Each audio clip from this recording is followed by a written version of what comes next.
As a professional driver, your workplace is the nation's highways and the facilities you travel to when picking up goods or making deliveries.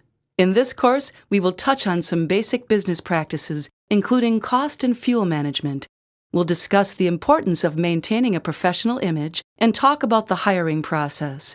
Whether you are an owner-operator or a company driver, these concepts can affect your income and success.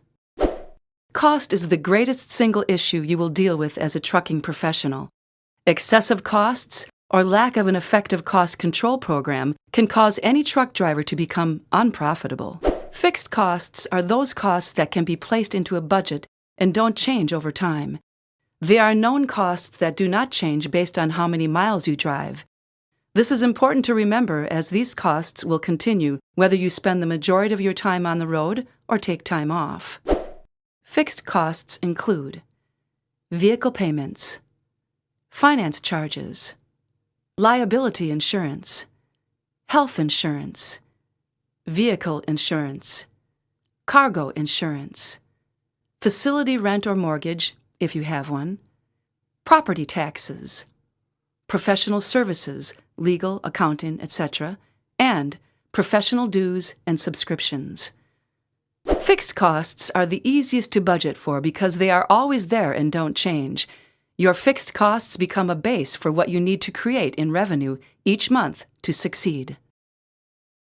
Fuel costs will be one of the biggest expenses you will deal with as a truck driver. Even if you don't own your own truck, it's important to understand how fuel and fuel mileage strategies can affect your bottom line. Your driving habits can be one of the largest factors when it comes to fuel mileage, as driving technique can influence fuel mileage by as much as a mile per gallon. The following are some driving techniques that can improve fuel mileage: progressive shifting, operating at a slower speed, and limiting or eliminating engine idling. Many companies currently have fuel bonus programs in place for their company drivers. This incentive could create thousands of dollars in extra revenue for you as a company driver just by doing some of the things that you have been taught in this manual about proper driving technique. For an owner-operator, a fuel bonus program is the realization that he or she has saved thousands of dollars in fuel costs every month just by exercising good driving practices. Whether you get paid by the mile, the trip, or the hour, revenue is controlled by you, the driver. How much you make is directly determined by how much you want to do and what you want to pay others to do for you. You may think that as a company driver or even as an owner-operator you have little control over what you get paid. That is incorrect. While you may not be able to adjust your rate per mile whenever you want to, you can control how many miles you run within the hours of service limits, how you run those miles, and how you schedule your time off. As we talked about earlier, your creation of revenue should initially be driven by your costs. How much do you need to make to break even? In addition to that, you should have an amount in mind as to what you want and/or need to realize an acceptable standard of living for yourself and your family. Keeping this in mind, you can now determine how much revenue is necessary to accomplish these benchmarks and operate accordingly. If you are an owner-operator, how you run your truck affects your bottom line. Remember those fixed costs? Well, they don't change as you drive more or less each month. If you want to realize a larger net revenue, what's in your pocket at the end of the month, then try running more miles than you did the previous month. The fixed costs won't increase, but your gross revenue will. This, in turn, creates more money for you. How do you do this? Run smart, not hard. Decide ahead of time where it makes the most sense to run based on freight availability and schedule accordingly. The end result could be a greater realization of income without sacrificing home time. Keep in mind that any decisions made must comply with the hours of service limits. As with any group or industry, it only takes the bad actions of a few individuals to give the whole group a poor public image. Drivers who are rude and aggressive, including those who speed, tailgate, and cut off other drivers, are responsible for leaving fellow motorists with a bad impression of the professional driver and the trucking industry. There are many consequences for an industry that has a poor public image. Public and media outcry can have a strong effect on the entire industry. In some cases, this can spur new or changed laws and regulations that can be costly to the trucking industry. How does this affect you? Legislation that is unfavorable to the industry, increased taxes, road restrictions, can lead to less profit, which can mean fewer jobs. Remember, it is often said that when something bad happens to someone, that individual tells 10 others of his or her experience. You are the face of your company. Everything from your conduct to your attitude and appearance play a part in how your company is viewed by the public. Often the first impression is a lasting one. Vehicle and personal appearance are important factors when it comes to first impressions. Your vehicle is a rolling advertisement for your company.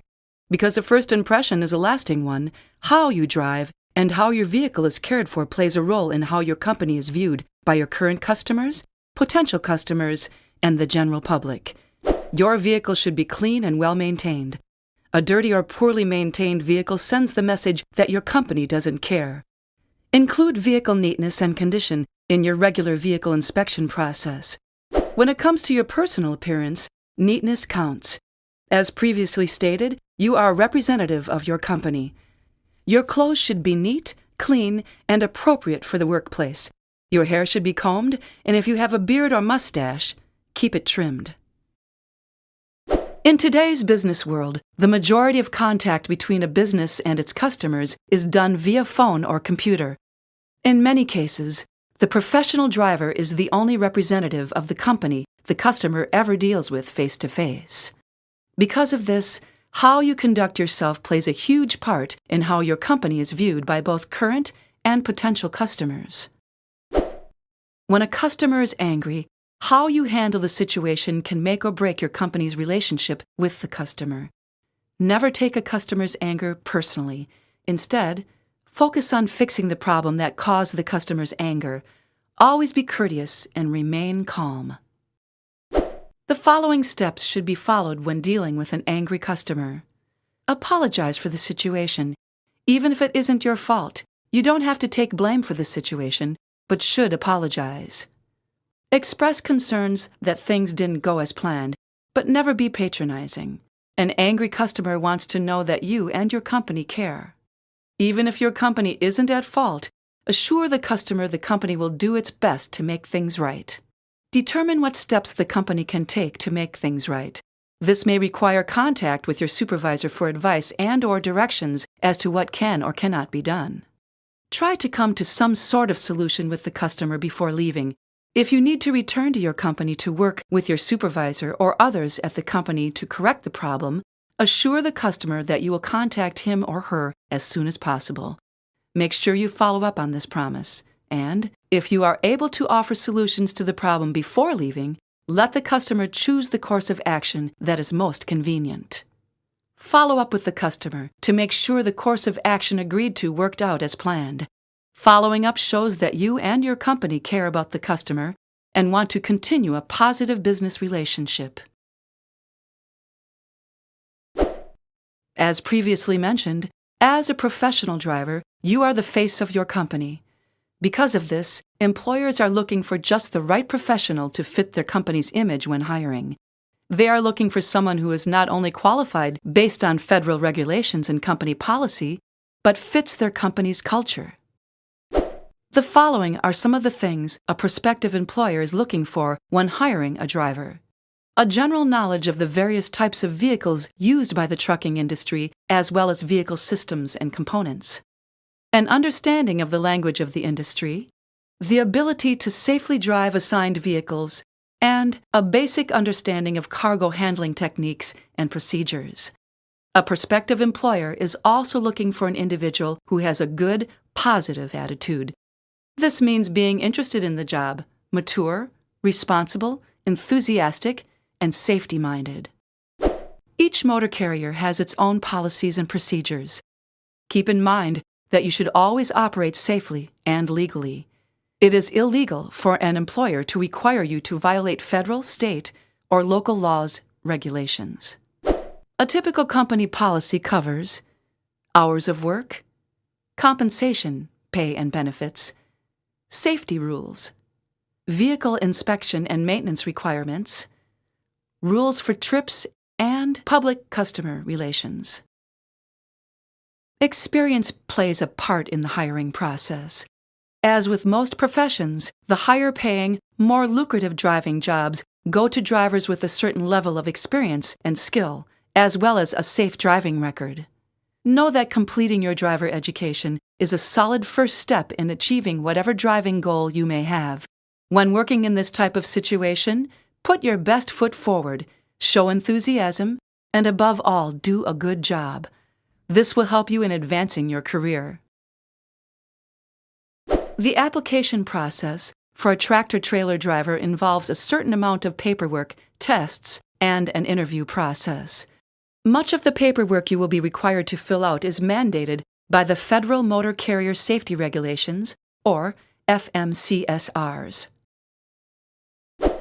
Section 391.21 of the FMCSRs requires a motor carrier to obtain certain specific information from you, including, but not limited to, your name, address, date of birth, and Social Security number, the issuing state, number, and expiration date of your CDL, information on your experience operating motor vehicles, a list of all motor vehicle accidents in the past 3 years, a list of all violations of motor vehicle laws in the past 3 years, and a list of all employers in the past 10 years.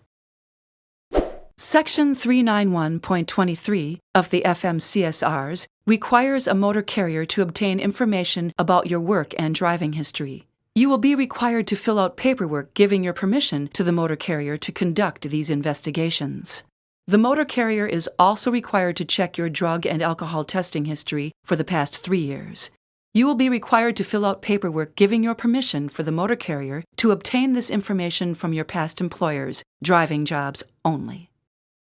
Section 391.31 of the FMCSRs requires that you complete a road test before operating a commercial motor vehicle for a motor carrier.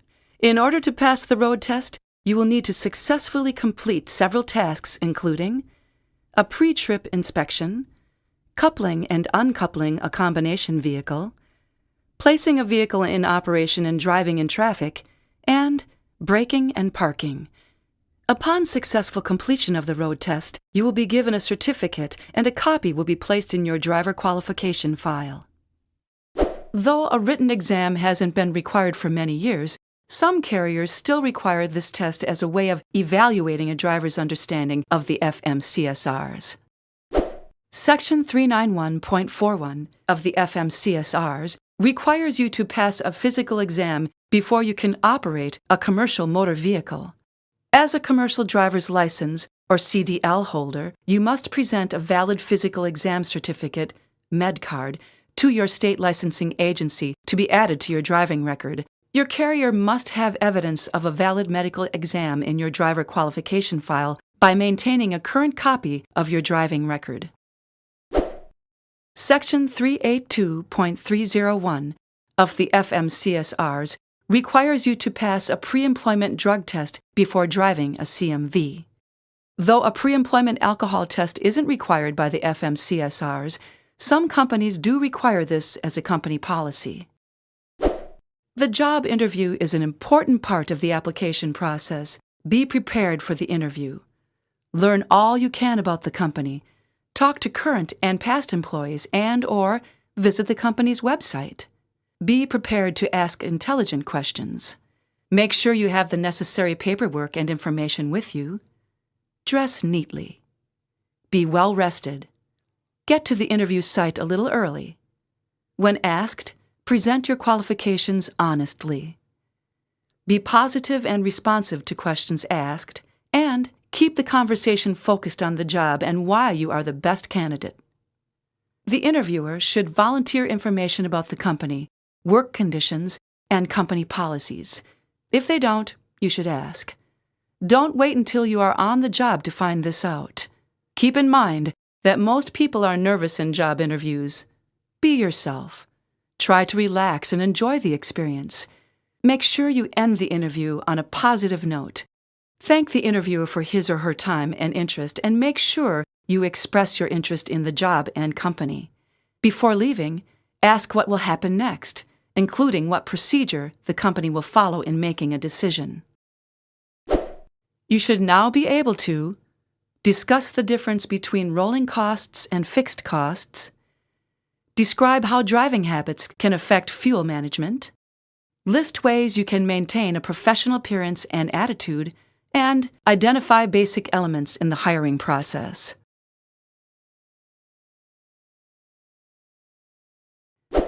Now it's time to take the course exam. This exam includes 10 questions. Be aware, if you close the exam before finishing, your answers will not be saved. You may take this exam more than once. Your highest score will be reported. To begin the course exam, select Next.